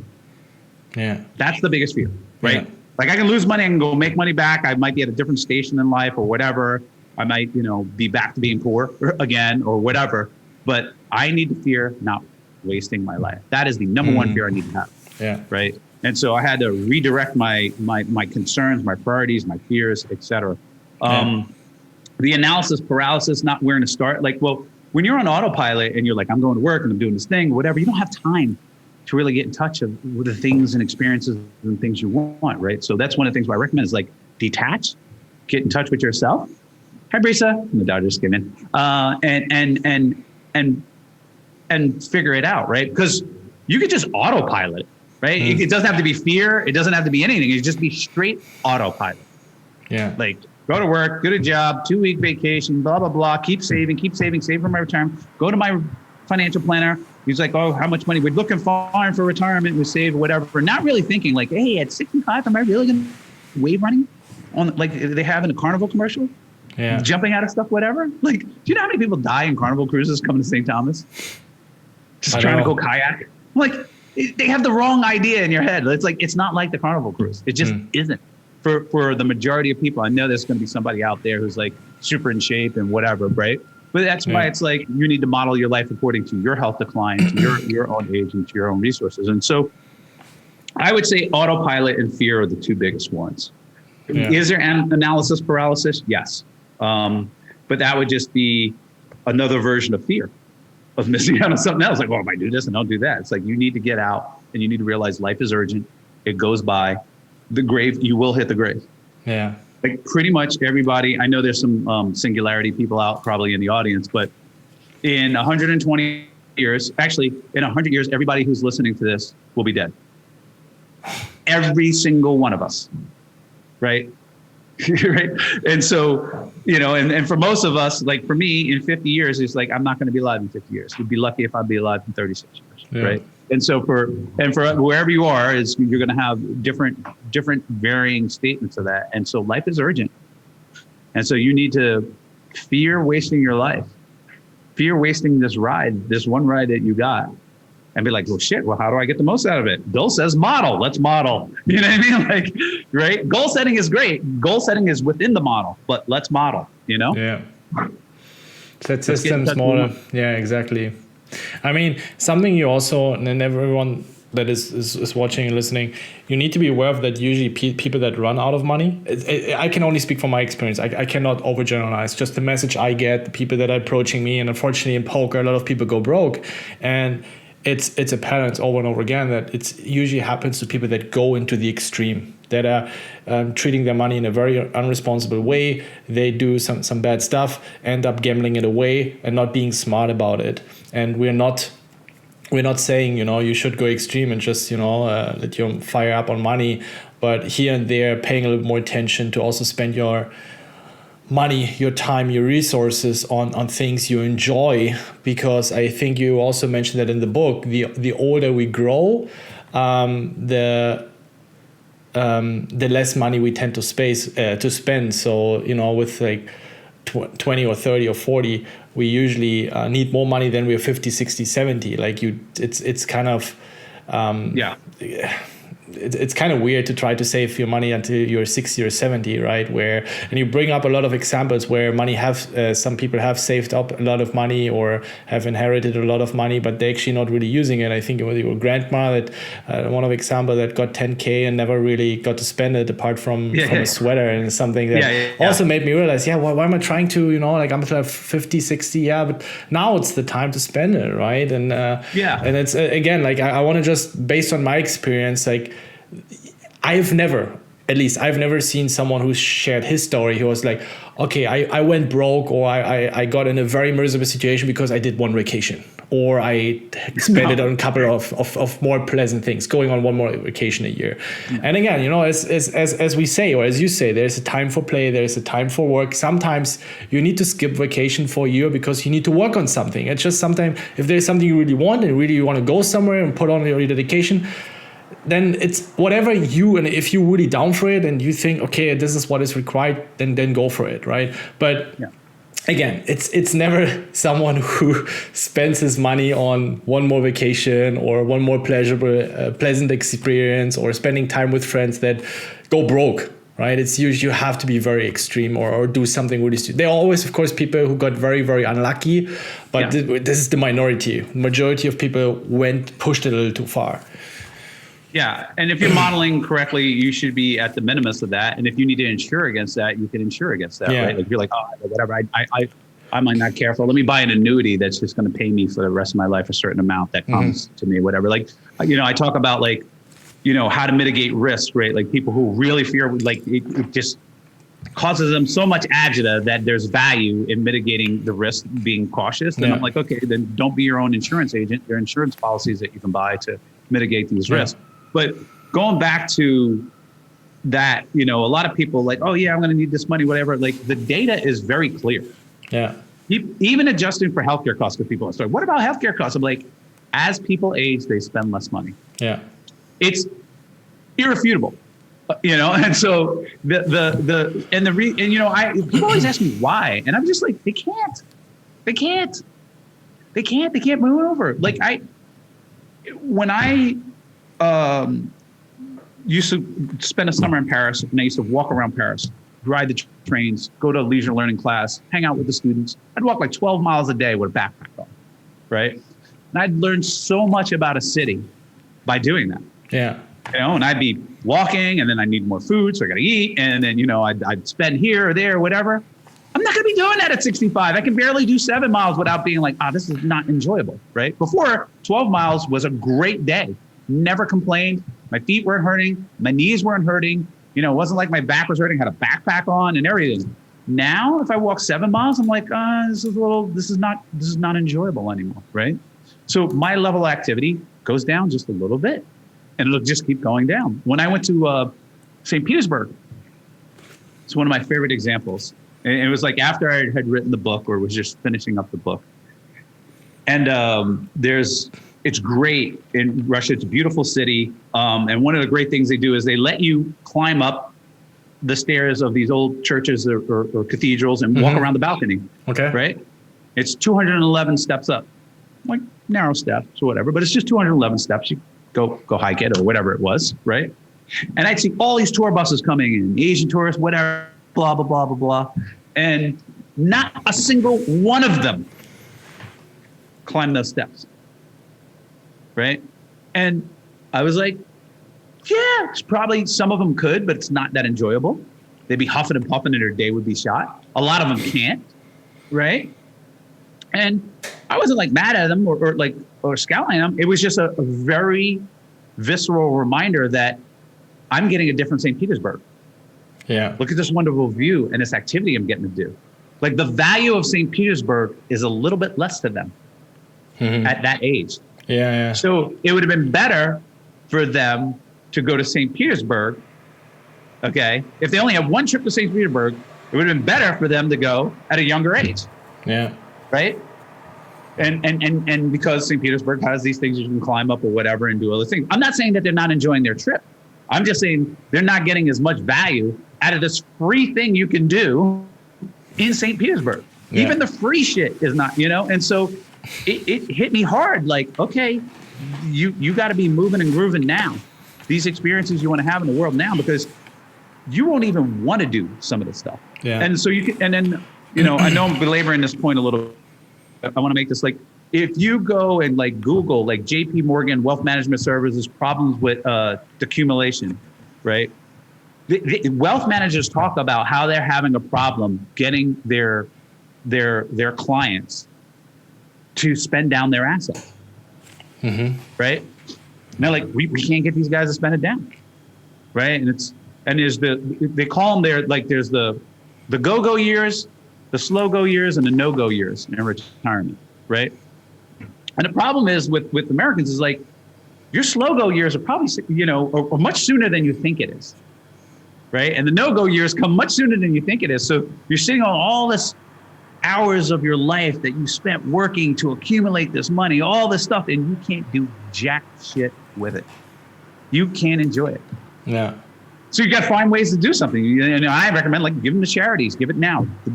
The life is now. Do X, Y, and Z. But like they just don't spend. And you can look at any kind of like median household net worth charts.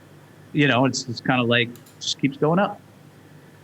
And I always write. I write in the book like, when's the party? Like when is the freaking party? And I tell this to my friends, my older friends. I'm like, you just tell me. Like they're like, oh, I don't want to do this. I'm going to work. Blah blah blah or whatever. I'm like, okay, you just tell me when's the party.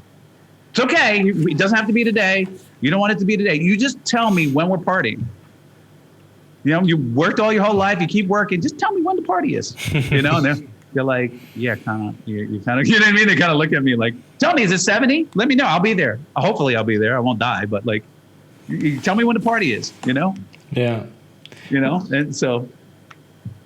You mentioned. And I say the party is now. It's always now. It's a balance, right? It's a balance now. Like life was meant to be enjoyed. You are biologically designed. All your wiring is designed to survive, right? So you kind of got to almost defeat that, because thriving is not in the biological wiring. It doesn't give a shit if you thrive. It wants you to survive, mate, have offspring, blah, blah, blah, right? It doesn't say, your biological wiring is like, hey, I want you to have the most fulfilling life there is possible, and your life to be like, wee, every day, right? Like that's not your wiring. Yeah. And so it takes effort. It takes a lot of effort, both mental and actual like work, to go, I want to thrive. And I need to take steps and have a methodology on thriving. Yeah. I can recommend a very good book that I just recently finished reading for everyone that is interested to learn more about that. The Shim paradox. I don't know if you've heard about it or maybe you read it. No, I have not. It basically describes these actually three internal, how do you say, let's call it characters. So we have the human mind, we have the chimp, and we have the computer. The computer is certainly like the pattern. So every input we get first goes to the chimp. The chimp is basically survival instincts, wants to survive, right? Yeah. So when it assesses, oh, there's no danger, it goes into the human mind. And if we don't need it, usually our routines, when we brush teeth, we don't need to think about it, we just do it, right? That's where we operate from the computer mind.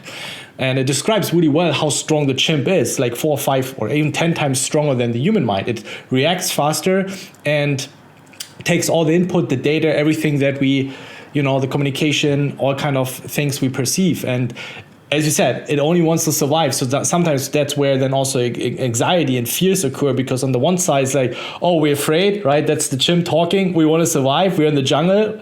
And then on the other side, the human mind is actually the one who wants fulfilling. He wants to thrive.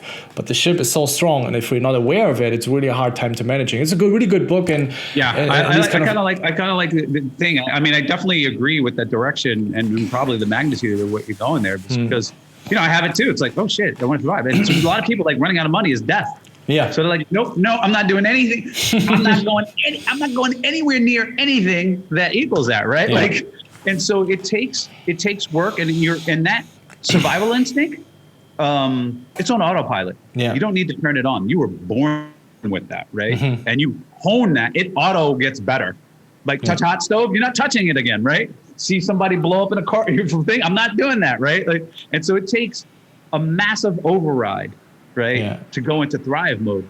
Hey, it actually would be fun to go visit grandma who lives across the coast. I'm going to get into this plane, even though it's scary because of, you know what I mean? And I'm going to fly cross country, right? Yeah. Right. Even though your brain is like, you could die and you're not in control. You're not in control and you could die, right? And so that's a very kind of silly example, but you get what I'm talking about, right? Absolutely. Like, you are not wired for thriving, and I'm solving, like, what, in the beginning of the book, I was like, this equation is solving for net fulfillment. It's not solving for fear of survival. It's solving for thriving, right?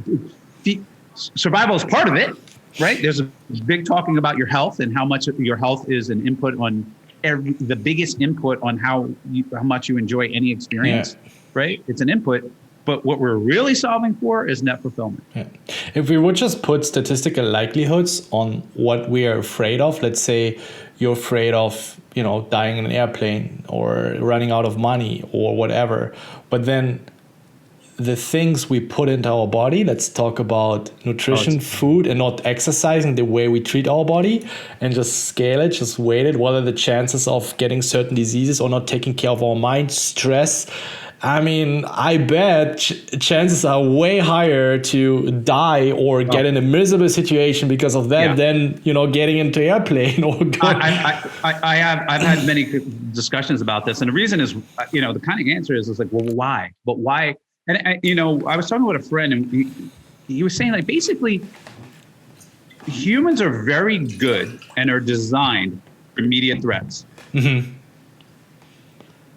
Lion, run, scary teeth. I don't have to do whatever. It's like scary teeth, salivating. I know to go. Like, even kids are like instinctually know a bad person or whatever, right? Like, this is a scary scenario, or this is whatever. Like, you are wired for immediate things. What we're not wired for is long-term effects. Mm-hmm. Small, slow deaths, right? Like, eat a little bit of poison every single day. That blows our weight up, which puts an extra 5 pounds of force for every pound on our knees, which will then make it harder for us to walk and less enjoyable, which will make us even fatter, which will cause heart disease and all these other things, right? Like, and then it'll shave 4, 5, 10 years off our life, or 20 years off our life, right? Like, that calculation is not how we're wired. We're wired for immediate shit. Food, fight, flee, whatever, right? Difference engine, calculating all these things, like immediate. These long-term things, we're not. And so it takes an extra effort, right? And an extra level of awareness to go, hey, I'm putting this much sugar in my mouth, or I'm smoking cigarettes every day, and the compounding risk of this, whatever, over time, that's going to work out to be, this probability of death and this shortening of life. And even if I do live to 86, my health span is that much lower, which means I enjoy every single activity that much less, and I get less fulfillment, right? That's not in our wiring, right? It's like, oh, it feels good. Didn't kill me. I could do it again, right? Smoking a cigarette, right? As opposed to, this thing looks like it can kill me right away, even though it's way, way, way, way, way more remote, right? It's immediate. Yeah. It's present and tangible. And so I think that's part of it. Yeah. No, absolutely. And I talked already this about at the beginning. It was probably the most mind-blowing moment I had so far in your book is that example with Elizabeth, and I really want to talk about that. Basically figuring out she would be working 2.5 years for free, or like for nothing, with like a 55-hour work week or something like that. And your example is actually also quite realistic. It's not someone that is like super rich that most of us cannot relate to. And we might think, yeah, okay, I might die with 50K or 150K in my bank account. But if you break it down on how much time you spend to save that money up, you actually might reconsider it, realizing that you would work 6 months, 1 year, or 3 years for free. I mean, we hustle and negotiate for every dollar for our salary, but we aren't doing it for our time. Why? Yes. Yeah, it is. And that example, like you might, even if you don't go all the way, like I'm going to go to zero, like at least, maybe we can save, maybe not the full 2.5 years of life, but maybe we can save 2. Yeah. Right. You want the half a year for cushion, whatever. You know what I mean? Like the whole point of the book is to stop people from wasting their lives and then minimize it. Right. Like I say, die with zero. I'm laying out perfection. Right. Like, and obviously there's so many inputs, there's so many variables. We can't get it perfect. But if we can shave down the waste, right, we're going to have that much more fulfilling lives. We're going to have that much more great interpersonal interactions. And also, like from an economy point of view is that, people ask, well, what's your goal? Like depending on who asked me, like, what's your goal? I said, my goal is to get the velocity of money much, much higher. Right? Because when you spend money, it doesn't go into outer space, right? It goes into the people's hands that are helping you achieve what you want, right? Like when you go to the dentist, it goes into the dentist's pockets and the receptionist or whatever. When you go on a plane ride, it goes into the plane people and whatever and blah, blah, blah. When you travel the world in Italy, you buy food there, you do this, the tour guide, the so-and-so, the whatever, the money starts flowing, right? And then they're able to do things with it, et cetera, right? And take those resources and do whatever. So if not only are you helping yourself, when you don't waste your life, you're helping millions of other people. Yeah. Right? Collectively, right? Like you putting that money and spending your time and having that experience, like that tour operator, he's happy. Now he gets to go do something and do whatever he wants to do. Invest, build a business, whatever, take risk in a skill set that you don't have that he can do and use that capital to do it, right? And so getting the velocity of money much, much, much higher makes for a much healthier populace and economy. Yeah, absolutely. You were also, sorry? I was going to say it's a velocity of money book hidden in there. Like it's like, what are your goals? I'm like, get the velocity of money higher. No, but really, it's a consequence of people living their lives. Yeah, it just, I always consider myself as a very rational person that, okay, like I understand the value of time and money and, like all that kind of stuff. And then you come up with an example, I was like, yeah, true. And I also trapped in that. I mean, I'm hopefully far away from the end of my life. Yes. But yeah, I would have probably not. I wouldn't mind if there's a few dollars on my bank account, but actually, it's stupid. There's no reason for it. No reason. It's the most irrational thing ever, right? And the thing is that we're wired to be irrational about that. Yeah. Right. We're very irrational about death. Right. Nobody wants to contemplate the death. Nobody I have this memento mori calendar that I put in my closet. And it has, with the weeks that you cross up? The weeks and you cross out, right? Yeah. And I put it on my Instagram, and most people there were a few people like, I want to get that. Where'd you get that? Whatever. But there were like quite a few people like, that's a shitty way to look at it. That's really terrifying, or that's scary. And I'm like, it's not scary. It is what it is. Yeah. It's like, this is a fact. Like, you should be very aware that you are going to fucking die, and there is a date, and it's really better to know kind of probabilistically what that date is so that you can model your life. Yeah. Like, it's irrational not to think about that. Yeah. As a matter of fact, everything, and this is in the book, what you are doing today is actually dependent on your death date. right? And I work backwards, right? Like the day before you were going to die, and you know you're going to die, you're whatever, you would do certain things. 2 days before you die, you would do certain things. 3 days before, and it's just an iteration of what you're doing back to this day. So everything you're doing is in relation to the day you're going to die. Like when you say I'm doing this in my 20s, you're not saying it's like I have 80 years to live or 60 years to live or whatever it is, but that's what you're saying. Yeah. I'm useful. I'm in the growth phase of my life and I have 60 years to live. How should I be spending my time? You're 86, right? I'm like, you have a 50% chance of dying in any, or, some 30% chance of dying in any year, right? When you're getting, it's 10% when you get to 70 something, and every year you have a 10% chance of dying, and then as it just goes up, right? It just keeps going up, right? Until I guess at 126, it's like certainty, you know what I mean? And like, you're going to be breaking records, right? If you, whatever it is, the oldest person is, right? But what you're doing and what activities you choose to do are dependent on how close you are to the grave. Right? So it's irrational not to know that date and what's going on, right? We just call it the 20s and the 30s and the 40s, and we kind of intuitively know, like, okay, 20-year-olds just don't drop dead, right? They're not deteriorating, right? And we kind of intuitively know 50s, you got a little bit more.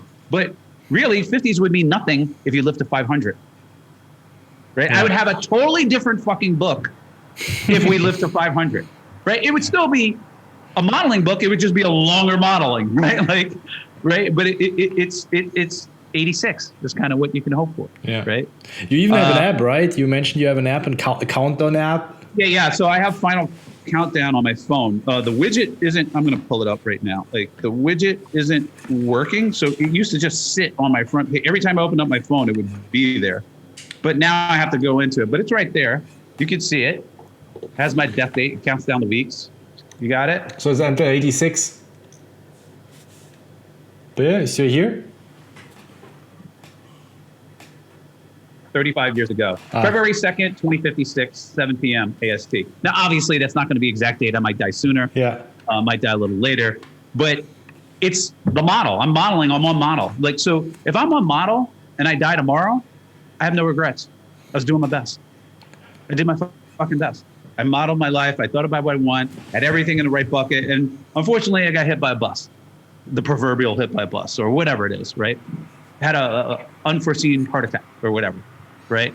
But I have no regrets if I'm on model, right? And there's some variance in the model, right? I got to leave potluck and discovery and stuff like that in there. But that I'm on model. Like I'm trying to extract the most I can out of my life at every stage, right? Yeah. And every year, like I have metrics, both to help me and on my goals. Like with my CFO, I'm like, how much money have I spent traveling this year? And if that number isn't high enough, I'm like, I'm not fucking doing enough. Right? Go to work, write down things you're supposed to be doing, plan a trip, do something, but you have not traveled enough. And that's something that gives you the most fulfillment. For me, for somebody, it might be play chess or play poker, right? I might go, how many poker tournaments have I entered? And add up the tickets and it's only 20. Get the fucking work. You need to be in more poker tournaments, right? So I have metrics, and I'm like, how much have I donated to charity each quarter, right? And it's like, it's a certain amount that I should be giving to my charities, right? Mm-hmm. In my model of my life, right? And if it's a good year trading, I make a bunch of money. All those numbers change, right? Right? The charity numbers change, the travel number change, the hangout number change, the whatever, right? And so I have this modeled, as much as I can, both for me and my goals, right? And my values. And so death, going back to the death thing, that changes what I'm doing and what my goals are each year, How is the app called? Excuse me? Final Countdown. Final Countdown. Final Countdown. The app is called Final Countdown. You can count down anything like summer, vacation, last day of my job, date to wedding. So you can put all these different things in and it just counts backwards. But it gives me a sense of urgency. Although I like the calendar more because I go in my closet, I see it every day and it's visual.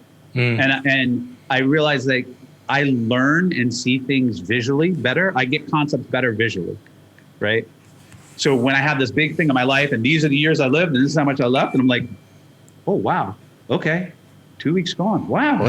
You know what I mean? Like it hits me, right? It snaps me out of autopilot. Like I'm a human too. I'm on autopilot just like everybody else. I got to slap myself out of autopilot, start thinking about things all the time. I'm not, I wrote the book for myself as much as other people, right? Yeah.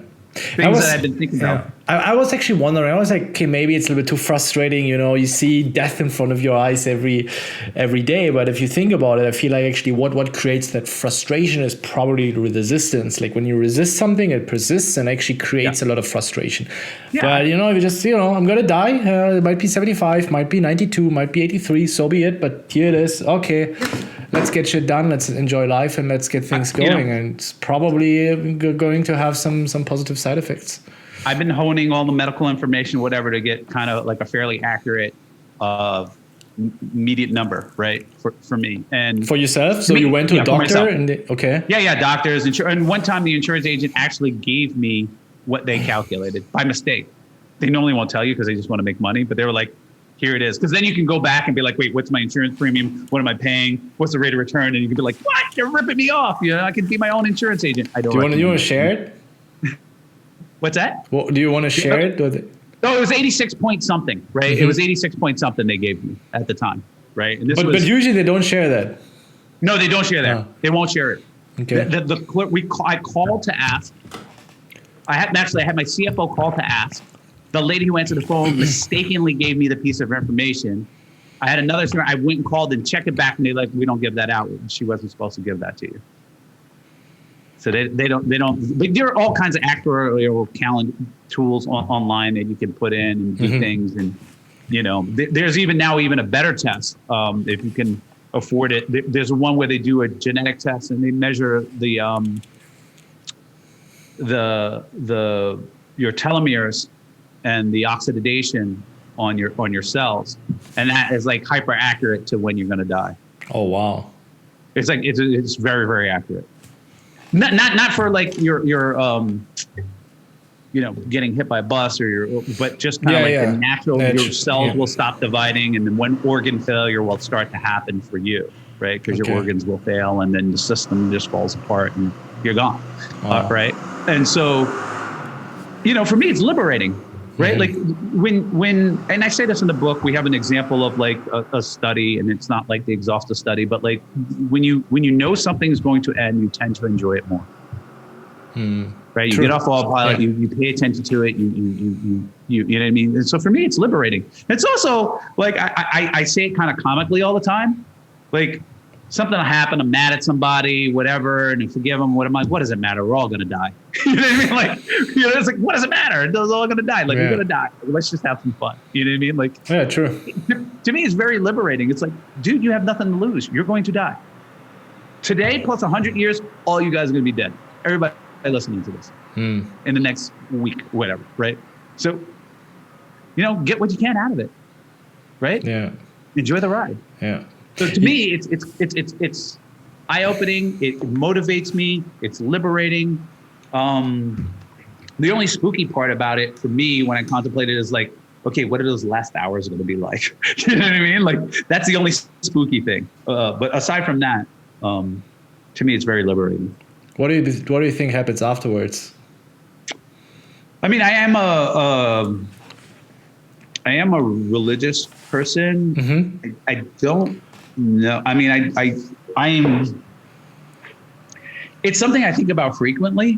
And the absurdity of existence, like nothing. You can have all the physics in the world. You can study all the science. It still doesn't explain existence, like why we exist. Like that question, just is not yet answered by science. Right. Yeah. Even with all the models, even if you say there was a big, great expansion and quantum physics, you can model it, but you don't understand why. Yeah. Right. And I think that's in, some people want to call it the simulation, which is kind of like, for me, that's religion without morality. Right. It's a form of religion without morality. So I choose to believe in like, you go to heaven, mm-hmm. There's a judgment, and there's an existence that current living doesn't you can't explain. Can't know, can't explain, is not connected with. Yeah. Because I'm just baffled, like, why do I exist? Like, this existence is like, you know, people all ask that question. Like, you know, they get in, whether they're in an altered state to think about it, or they're in just in a meditative state, or they're just talking about it. Yeah. And so, and that part might be scary a little bit, like what comes after. I don't want to be an internal fire. I don't want to be an internal fire. I can tell you that, or internal cold. I'm like I don't like being cold, but you know, all I know is that I have now. I do have the fact that I am going to perish. I will cease to exist as a human, and I have a finite amount of time to enjoy this ride. And so I accepted that, you know, your purpose is not just to survive, it's to thrive, and that you are responsible for your own thrivation. There's a book actually called Thrivation. I haven't read it. But you are responsible for your own thriving, and modeling is the way to go. Yeah. It goes very deep. I need to I need a few seconds to take it in, and I really appreciate that you're here, because it's a very personal question. I can imagine some people, you know, it's my own private philosophy. I don't intend to share that, so I really appreciate that. I have a couple more questions, but I don't want to. Go ahead, fire away. We'll get those couple questions. And 2 questions. They're a bit more generic, but maybe you give it a shot to answer it. Okay. If you only would have 10 grand starting out, 10K, what would you do today trying to make more money? Wow. I often say this. I don't have, like, I have more than 10K, so I think it would take a little bit more time for me to think about how, but I would invest in myself. Mm-hmm. So I would build a business. I don't know what business it would be in, but I would start the pyramid that way. Okay. The other way I might do it. And do you consider, sorry to interrupt you, do you also consider that maybe like playing poker as a business? That might be it. That might be it. I might be investing in my poker career. I might look, what is going to get me the most yield? But since I'm a risk taker, right, I'd be like 10K, like, all right, I have 10K, but you know what? If I just lived on beans and rice and worked at like some menial job, I can save up 10K fairly easy. I've done it before, right? In the beginning of my book, I talk about how I saved $1,000. Yeah, right? yeah. You idiot. That was a great story. I loved it. Fucking ridiculed me for it, right? So 10K, you know, is a nice stack to save up, right? But I'm like, I could probably get there in a year or so, even if I blew it all, right? So then I'd probably look for leverage. Right? Where does the system offer me leverage? Okay. Now it might be myself, like starting my own business in paradise and roll it and rate and compound. Like I got a food truck, I got 10K, got some other people, I got a food truck, it's making X money, whatever. I borrowed money, built another food truck. Now I got a fucking fleet of food trucks or whatever, like that type of thing. Or I might go for the home run of leverage, which is real estate. Right. And the reason why I might do something like that is that in the United States, you can get like 20-to-1 leverage, right? So for 10K, I can probably control a $200,000 house. Okay. Right? Maybe it's 10-to-1. Maybe I can control a $100,000 house, right? But then, you know, if I can find something that's misvalued and have leverage and then convert that into a cash flow property and then re-leverage, right? I might play that game. Because one of the things like people ask me, like, well, how do you get rich? And it's like, well, I traded commodities and I was right and I trade natural gas. That's kind of the macro answer. The more interesting or more telling answer is that I had a lot of leverage and I was right. So I got a percentage of what I earned. I trade commodities and in commodities, like when you're trading natural gas, it's I guess we'll call it a $30,000 contract. Right? But you only have to put like $3,000 down to trade it, right? You know, you got to put up margin when you lose or whatever, but like it's highly leveraged, right? And, you know, there's a certain amount of money you have to get that kind of leverage that they offer you, and the exchange might cut it down to like 5-to-1. But the only place I know of where the average person can get that type of leverage is in real estate. Okay. And that's why you see, I was just talking about this with another person. That's why you see so many real estate courses and how to get rich in real estate or whatever. It's because that's where you can get the leverage, right? You put $10,000 down, you control a $100,000 house. It changes in value by 10%, but you made 100%. I just doubled my money. Yeah. Right. You know, and you can find mismatches in real estate. And you know, the funny thing is real estate, this is kind of like a tangent, but I've been through a couple of house closings and I've seen people house closing and they're like negotiating. They're like, I'm at 525,000. They're like, I'm 490. Oh, let's just split the difference. They split the difference. And I'm like, what? When do you ever get to negotiate over $35,000? Like, that's a fuck ton of money. Like, let's not be capricious about it. But in that area, like when people are borrowing money or trading money on houses, like they're very capricious about the gaps when they're negotiating. Yeah. So me, knowing what I know now with $10,000, like I could go in there and exploit those gaps, right? And have leverage and make a bunch of money. So I'm not saying real estate is definitely it. There's probably some other leverage fields that I can go into and do stuff, but I would have to think about it a little bit more. But I would look for something with leverage or some sort of field where I felt like I can lever up. Yeah. Yeah, I loved your advice on investing yourself. I have also realized this, apart from investing into my poker skills, that I've also delayed that for way too long. And then actually the biggest improvements I made and also the higher level of happiness that I've achieved came through mentors. It just showed me different perspectives, or not only mentors, but just in courses investing myself or experiences mentors. And there was also, of course, a lot of crap amongst it, but just trying out different things and investing in yourself, I think is definitely a very valuable advice, and I can't emphasize on it enough.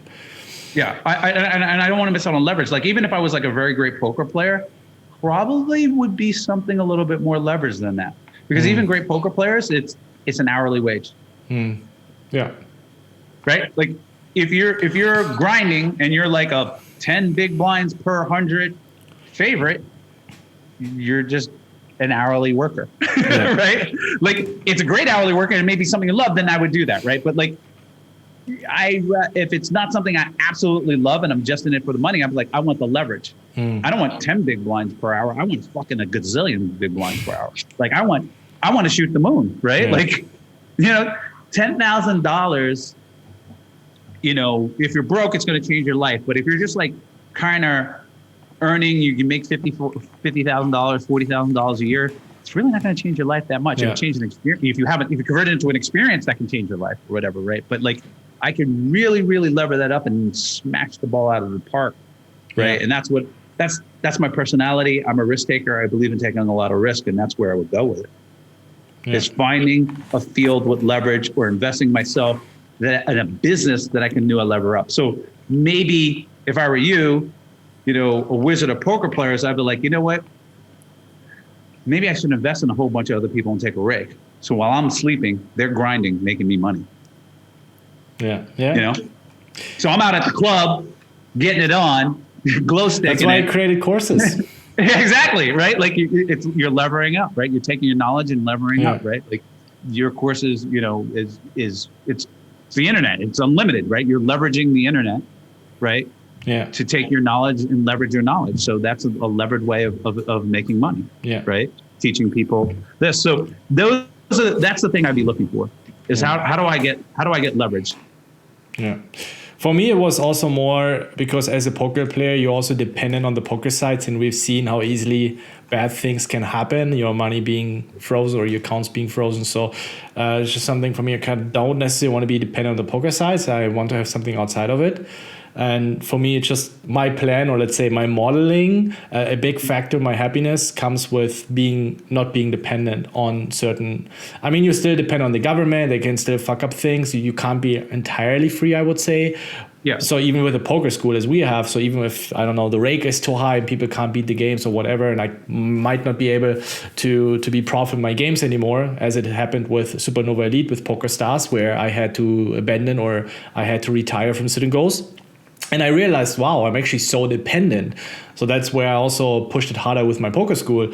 But even now, the next step for me is also I want to jump into other industries, because maybe, online poker gets banned in Europe. And then, even the poker school is dependent on certain regulations. And just something for me, I've realized a big part of my happiness comes from, okay, I can do my own stuff, even at one day, having my own backyard with spices and herbs and everything, and I don't need to go to the grocery store.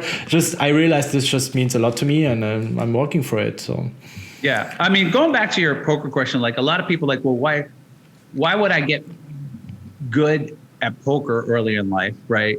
And then go into that field. And for me, there wasn't enough leverage in it. The pool was too small, right? Makes sense. The top people, they make a lot more money. They make a lot of money off endorsements, right? And they maybe have some earnings, et cetera. But it's not like there's no 100 millionaire poker player, right? They are in the big, fat, juicy home games where you're playing against billionaires, right? But that's like, you had to be a celebrity or somebody else already to get into that game, right? Like no poker wizard is going to go sit down in the LA billionaire game, right? Like, just not happening, right? Unless they know like Leo DiCaprio and they bring him along, and you got to, I'm only plays, right? Right? But and so I was like, the pool as structured for me to be the primary earner, it's not worth it. It's just not big enough for me. My eyes were bigger, right? Like if you say, oh, you're going to teach all the poker players, like that's bigger, right? It's a bigger, more stable form of income, and you're doing good by teaching people, right? And et cetera. But I always look for fields and areas where it's like, it's a big market, right? Yeah, makes sense. You know, that's subtracting out the enjoyment factor, right? Like if I enjoyed it and I loved it, I don't care, right? Like that's what I want to do, right? Like, I guess if there was a job somewhere where it's like you travel all around and stay at nice places all the time, that's what I would have done and never really become a commodity trader, right? I'm like, I found what I want to do. I don't have to go through this this route, this kind of like Rube Goldberg machine route to get what I want, right? And that's kind of what work is, right? We're doing all this other crap to get the stuff we want. Yeah, we'll forget, right? And so, leverage. That's my answer. I'm sticking with it. Great answer. And last question, Bill, for today. And again, it's a bit more generic, but we have been focusing a little bit more on 20s to 30 years old. Let's also maybe dive a little bit deeper, maybe 40s, 50s, 60s, around that age. I got a question from someone who asked, he says, I know it's easier to relate to it with a ton of money, but what would be your advice to be, let's say, a middle-aged guy with kids in his peak years of earning and knowledge, but wants to balance life more? Yeah, I mean, it always goes to the modeling, right? So like you have your kids, right? And you have how much you want to leave to them. So the first thing we need to do is we need to subtract or start subtracting on a weekly, annual basis, or in a lump sum, what we're going to give to them, right? And that needs to be out, right? That's not your money. That's their money by your own choice. And for you to actually model your life and have balance, you need to understand what's what, right? Yeah. So that's one thing, right? Then the second thing is that, we're going to take an accounting of what we have and have we survived? Have we solved for a survival number? The number one experience, right? We want to survive. So when you stop working, do you have enough money to survive, not thrive, but survive, okay, to the day you die, okay? If we make sure we're solving for that. Then once we solve for what's left over, it's an allocation game. Right? It's just an allocation game. Yeah. Do you want to spend it all now? Do you want to spend it all later? Are there things you want to do now, this year, then that year? Now we're just allocating, right? And we're taking into account our health, our future wants, our future desires and things and experiences and ages of the loved ones around us, right? Like you want to go to Disney World with your kids. That's got to be now. They're not going to Disney World with you when they're 21. Yeah. They don't even want to see you when they're 13, right? And so that's how I look at that problem. Like in your 40s, it's like we really are solving for an allocation game. Okay. Right. And so, how do you get the work-life balance? It's like, okay, let's solve for our obligations. Number one obligation to ourselves is survival. Okay. We got kids. okay, we're going to give them a certain amount of money. I and my significant other, we sat down with it, whatever. We figured 10% of income per year is good, or $5,000, $10,000, $100,000, whatever it is you're going to give to them. That's it. Let's separate that out into a trust. Let's let them gain control of that trust at, let's say they're pretty smart, 28 or whatever, 20, maybe they're even more mature, let's say 25. The trust, even though the money's there, they can't touch it until that age. That's set. Now you're like, I'm surviving, right? I'm not thriving, right? I just have food and shelter covered, right? And now here's all my earnings over this year, right? That I'm going to make per year until retirement. Here's the money I got saved. How do we want to spend it? How are we going to party? What do we want to party on? You know what I mean? Yeah. Now we're cooking with gas. What are our priorities? All right, I want to give something to charity, so let's whatever. These are the charities I support. Okay, and then now here's everything's left over. I'm going to earn, $45,000 net over the next 25 years, and I have this much in savings, and it's earning this about. Okay, how do we spend that shit?